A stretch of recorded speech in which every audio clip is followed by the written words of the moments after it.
Hello and welcome to this episode of Rail Story, where we look at one of the worst railway accidents on the early railways. Perhaps one of the most well-known early railway accidents in Britain at least is the death of William Huskisson on the opening day of the Liverpool and Manchester Railway in September 1830. In its 15 years of operating life from 1830 to 1845, the Liverpool and Manchester Railway learned many lessons from the accidents and incidents. Sadly, this was often at the cost of human life, with 20 passengers and between 40 and 50 members of staff being killed, with only guards perched on roofs of carriages operating relatively weak handbrakes, and no brakes on the locomotives other than putting it in reverse. Accidents were bound to happen. Locomotives were being built at the cutting edge, if not beyond, of existing technology. The science of metallurgy, and especially metal fatigue, were poorly understood. Sunday, the 8th of May 1842, was a bright spring day. It was the feast of Saint Louis, which was being publicly celebrated by the French king Louis-Philippe at the Palace of Versailles. Louis-Philippe was one of those unusual monarchs who came to the throne, not that he was ever crowned, as a result of a revolution, in this case in July 1830. The Palace of Versailles and its park had been in ruins since the more famous French Revolution of 1789, and it is thanks to Louis-Philippe that it was restored as a public monument to toutes les gloires de France. Although by restored, what we mean is Disneyfied, as all the servants' quarters, all the corridors and back passages were all swept away to create a people's palace.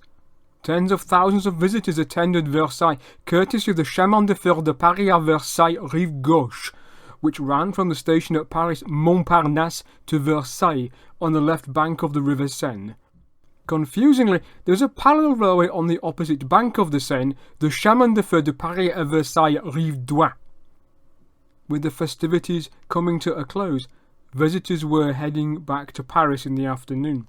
At the Versailles Rive Gauche railway station, the crowd was such that Alfred Limoniare, the station master, decided to add extra carriages to the express train which was to leave at 5:30. In order to do so, he would have to find another locomotive to help with the heavy train.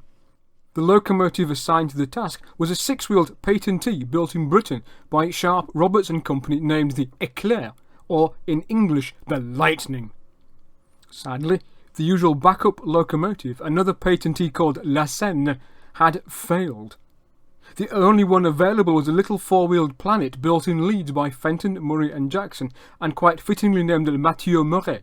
Matthieu Murray was coupled on in front of the Eclair. On her footplate was a chief locomotive engineer, an Englishman named George, and accompanying the train was Henri Milor, chief running inspector of the chemin de fer Versailles Rive Gauche, and he was on the footplate of the Eclair.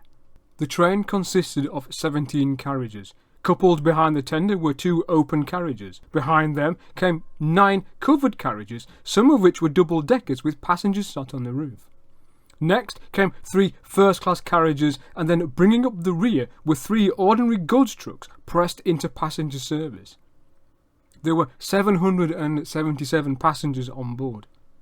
The train departed on time at 5:30. 15 minutes later, as the train had crossed a short viaduct at Meudon, the axle of the Matthieu Murray broke. The train was heading downhill and picking up speed. On board the Eclair, Henri Milor had noticed that the right-hand leading wheel of Matthieu Murray had come off the rails. He immediately sounded his whistles for an emergency brake application. Suddenly, Matthieu Murray lurched from the rails, smashing sleepers for several hundred metres, and came to a rest on her left side. The Eclair, unable to stop, rammed into the stricken Matthieu Murray and fell over onto her right-hand side, her wheels thrashing violently.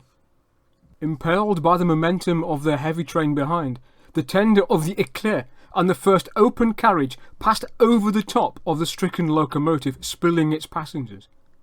The second open carriage and the third and fourth carriages in the train piled on top of the wrecked locomotive in a pile of shattered timber 10 metres high. The fifth carriage in the train derailed as it collided with the wreckage, but the remaining vehicles remained upright.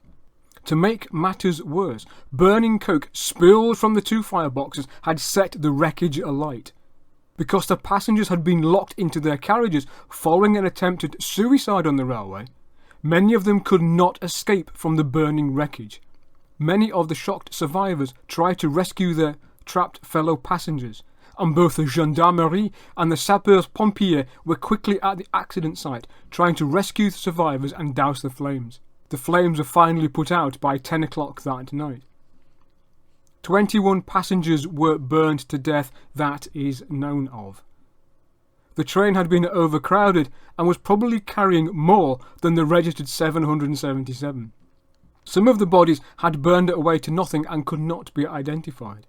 The official death toll was 55, with a further 157 being seriously wounded. The accident shocked Europe. In France, there was a criminal investigation to ascertain who was to blame. The prestigious Académie des Sciences was tasked with finding out the root cause of the accident. The French Parliament prepared a bill to ban the use of four-wheeled locomotives, and legislation to ban the locking of carriage doors was also introduced. The court case in Paris found that the railway company had breached its own rules and regulations, and moved that the French government pass ordinances to tighten up railway regulation. In Britain, lines like the Liverpool and Manchester immediately ordered all four-wheel locomotives taken out of service. It also ordered that carriage doors be kept unlocked. The Board of Trade moved quickly and issued a circular on the 30th of May 1842 stating that all carriage doors were to remain unlocked, that four-wheel locomotives were not to be used with passenger trains and were not to double head in front of six-wheelers. Public opinion across Europe turned against four-wheel locomotives, which were quickly blamed as the root cause of the accident. Edward Berry, the proprietor of the Clarence Foundry in Liverpool and the great prophet of the four-wheeled locomotive, quickly sensed he could lose considerable trade. Less than a week after the accident, he proposed an experiment, whereby he would partially saw through the axle of one of his engines, and was to run it at speed on the Liverpool and Manchester Railway. Quite wisely, the Liverpool and Manchester Railway declined. Berry did, however, manage to persuade his employers, the London and Birmingham Railway, to allow him to carry out such a dangerous experiment. Unsurprisingly, the axle did break, but the locomotive did not derail. Berry felt vindicated, but public mood, and that of those in high places concerned with railway safety, had turned against four-wheelers. His dangerous experiment was met with incredulity by a shocked public. In France, the officials in charge of that fateful train, including Station Master Limoniari and Chief Inspector Henri Millot, went on trial on charges of manslaughter and endangering human life under the French Penal Code. The court found against the railway company and further ruled that not only were company officials liable for prosecution, but also board of directors in the case of such accidents. In their own investigation, the Académie des Sciences had found that the axle of Matthieu Murray had broken due to metal fatigue.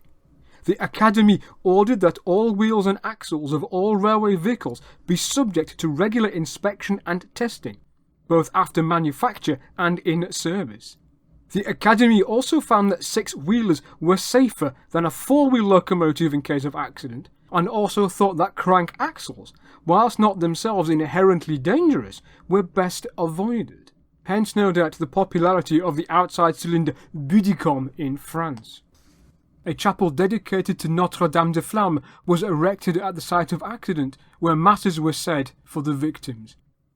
The accident at Meudon was an accident which shocked France, shocked Europe, and had European-wide repercussions.